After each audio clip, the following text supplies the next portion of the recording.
그러면 교수님 안녕하십니까? 네, 안녕하세요. 네, 네, 이번에 네이처 커뮤니케이션에 논문 나오게 된 거 정말 축하드립니다. 네, 감사합니다. 우선 네. 이 논문의 주요 내용이 어떻게 되는지 한번 설명해 주시면 감사드리겠습니다. 이 내용은 이제 엘니뇨의 영향에 대한 건데요. 엘니뇨가 발생을 하면 전 지구 기후에 영향을 주는데, 특히 이제 전 해양에 있는 바닷물 온도에도 영향을 준단 말이죠. 이게 엘니뇨가 발생하면 어느 지역은 따뜻해지기도 하고 어느 지역은 차가워지기도 하는데, 그런데 그 영향이 글로벌 워밍이 되면, 그러니까 지구 온난화가 되면은 그 영향이 더 강해진다. 그러니까 기존에 엘니뇨가 왔을 때 따뜻했던 바다는 더 따뜻해지고 차가워졌던 바다는 더 차가워질 거라는 게 논문의 주요 내용입니다.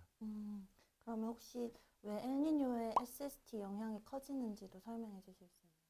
그러니까 기본적으로 엘니뇨가 발생을 하면은 엘니뇨가 이제 열대 지역의 대륙 활동을 바꾸고 이게 바람을 바꾸거든요. 그러면 전 지구의 바람의 강도와 방향을 바꾼단 말이죠. 네.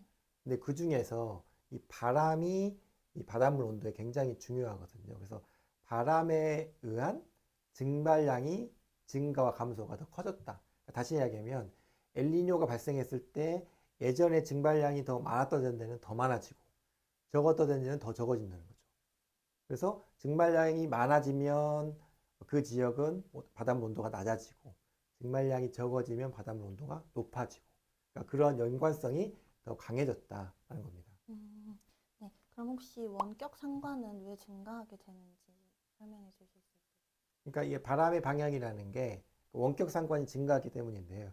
원격 상관이라는 건 뭐냐면 이 엘니뇨가 이제 바닷물 열대 동태평양과 중태평양에 해수면 온도가 올라가는 건데 해수면 온도가 올라가게 되면 무슨 일이 벌어지냐면 그 지역에 대류 활동 비가 엄청 많이 내려요 중태평양에.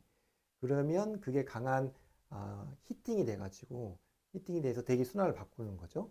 근데 글로벌 워밍이 되면은 대기 중에 있는 수증기량이 전반적으로 많아져요. 그러니까 같은 1도의 바닷물이 바뀌었을 때 발생할 수 있는 강수량 또는 그 대류의 양이 훨씬 더 커지는 거죠. 그러니까 그 대류가 강해지면 대류에서 만들어지는 원격상환도 더 강해질 수가 있는 거죠. 원격상환이 강해지니까 원격상환에 의해서 만들어진 전 대양에 있는 바람의 강도도 강해지는 거죠. 설명 감사합니다. 네, 혹시 증발량은 어떤 요인에 의해서 결정되나요? 그러니까 바다의 증발량은 크게 두 가지 요소에서 결정이 되거든요. 첫 번째가 바람의 세기. 그러니까 바람이 세면 증발이 많이 돼서 바닷물도 차가워지고, 바람이 약하면 증발이 적게 되니까 바닷물이 따뜻해지고, 뭐 이런 효과가 있는데요. 두 번째로는 이제 해양하고 대기하고의 습도 차이, 수증기량 차이가 있어요. 그러니까 이 예를 들어서 대기가 건조하게 되면은 바다에 비해서 건조하게 되면은 증발이 더 많이 되겠죠. 우리 빨래가 잘 마르듯이 그렇기 때문에 이런 습도 비습 차이에 의해서 이제 결정이 되는 거죠. 그러면 우리가 이제 엘니뇨가 되면은 바람의 세기가 강화된다고 그랬잖아요. 거기에 플러스해서 비습의 차이도 강화되는 거죠. 네, 그러면 혹시 대기와 해양의 습도 차이는 왜 커지나요? 네, 이거는 우리가 이제 CC의 관련성이라고 그걸 알아야 되는데 CC 관련성이라는 건 뭐냐면은 어, 대기의 온도가 증가하게 되면은 이 기온이 증가할수록 대기가 머금을 수 있는 수증기량, 이걸 포화 수증기량이라고 그러는데 포화 수증기량이 더 증가하는 거거든요. 근데 증가하는데 이게 비선형적으로 증가한단 말이죠. 그러니까 온도가 높아지면 높아질수록 그 포화 수증기량이 훨씬 더 막 크게 증가해요. 그러니까 글로벌 워밍이 되면은 이 온도가 올라갈수록 이 포화 수증기량이 더 온도가 더 높아지는 거니까 포화 수증기량이 더 크게 증가하기 때문에 대기와 해양의 습도 차이도 커지게 되죠. 그래서 아까 얘기했다시피 바람의 크기 증가, 그 다음에 대기와 해양의 습도 차이, 이 두 개가 곱해져 가지고 엘니뇨가 발생했을 때 훨씬 더 증발량이 변화가 많아지면 훨씬 많아지고 적어지면 훨씬 더 적어지고 이런 변화가 생기는 거죠. 음, 네, 그러면 혹시 지역적인 해수면 온도의 영향이 커지는 게 왜 중요한가요? 일단 지역적인 바닷물 온도가 있으면, 그래서 우리나라 동해 온도가 있으면 거기에 있는 생태계에도 영향을 주고 여러 가지 생활에도 영향을 주겠죠. 그래서 그 해양 자체적으로가 중요하고요. 두 번째로 중요한 이유는 보통 엘니뇨가 우리가 살고 있는 육지에 영향을 미치는 거는 대기 순환에서 다이렉트하게 직접적으로 영향을 주기도 하지만은 그 주변의 바닷물 온도를 올린다든지 낮은다든지 그러면 이 주변의 바닷물 온도가 올라가면 또 그거에 의해서 대기 순환이 바뀌잖아요. 그래서 지역 기후에 영향을 주게 되는 거죠.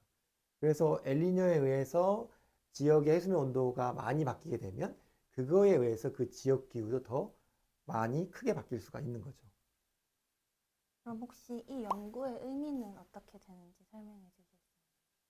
그러니까 우리가 이제 지금까지 우리 현재 기후에서 이상 기후가 발생하면은 이상 기후를 가장 많이 발생시킬 수 있는 기후 현상이 뭐냐라고 생각하면 엘니뇨라고 우리가 잘 알고 있거든요. 근데 그러니까 엘니뇨가 지금 현재 기후에 우리가 살고 있는 현재 기후에 미친 영향력이 굉장히 큰데 글로벌 워밍이 되면 지구 온난화가 되면 엘니뇨의 영향력이 미래에는 더 커질 것이다라는 걸 의미하는 거죠. 그럼 혹시 올해도 엘니뇨가 발달할 가능성이 높다고 하던데 전망은 어떻게 보시나요?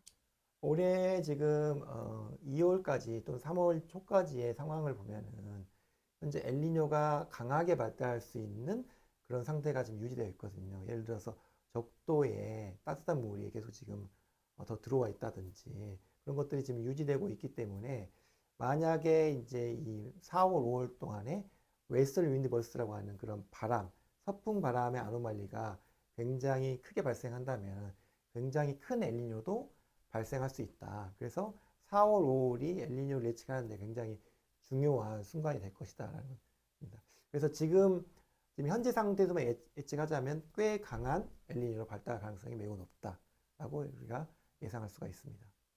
네, 설명 잘 들었습니다. 마지막으로 논문 다시 한번 축하드립니다.